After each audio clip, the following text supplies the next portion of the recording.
ಅಲ್ಲ, ಕಾಂಗ್ರೆಸ್ಸು ಯಾವಾಗಲೂ ಕಾಳಸಂತೆಕೋರರಿಗೆ ಭ್ರಷ್ಟಾಚಾರಿಗಳಿಗೆ ಮಣೆ ಹಾಕ್ತಾನೇ ಬಂದಿದೆ.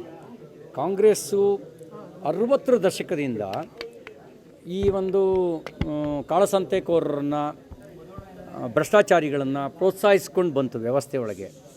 ಹಾಗಾಗಿಯೇ ಕಾಂಗ್ರೆಸ್ ಅಧಿಕಾರದಲ್ಲಿದ್ದಾಗೆಲ್ಲ ಕಾಳಸಂತೆಯ ಪ್ರಮಾಣ ಜಾಸ್ತಿ ಆಗ್ತಿತ್ತು. ಇದು ಕಾಂಗ್ರೆಸ್ನಲ್ಲಿ ಇರುವಂಥ ಒಂದು ಸಿಸ್ಟಮ್. ಇದು ಭ್ರಷ್ಟರು ಅವನು ಯಾವ ಮೂಲದಲ್ಲಿ ಬೇಕಾದ್ರೂ ಹಣ ಮಾಡಿರಲಿ, ಭ್ರಷ್ಟರಿಗೆ ಮಣೆ ಹಾಕುತ್ತೆ, ಬ್ಲ್ಯಾಕ್ ಮಾರ್ಕೆಟ್ನವ್ರಿಗೆ ಮಣೆ ಹಾಕುತ್ತೆ. ಇದು ಈ ಕಾಂಗ್ರೆಸ್ನ ಸಿಸ್ಟಮ್ಮು. ಕಾಂಗ್ರೆಸ್ನಲ್ಲಿ ಮೆರಿಟ್ ಅಂದರೆ ಬಹುತೇಕ ಭಾಗ, ಅಲ್ಲೊಂದು ಇಲ್ಲೊಂದು ಎಕ್ಸೆಪ್ಷನ್ ಇರ್ಬೋದು.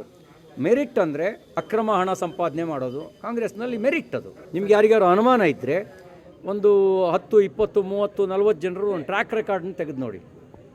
ಅವರೆಲ್ಲ ವಾಮ ಮಾರ್ಗದಲ್ಲಿ ದಿಢೀರಂತ ಶ್ರೀಮಂತರಾದವರು ಕಾಂಗ್ರೆಸ್ನಲ್ಲಿ ರಾಜಕೀಯ ಮನ್ನಣೆಯನ್ನು ಪಡೆದು ಅಧಿಕಾರವನ್ನು ಹಿಡ್ಕೊಂಡಿರೋದು ನಿಮಗೆ ಗೊತ್ತಾಗುತ್ತೆ.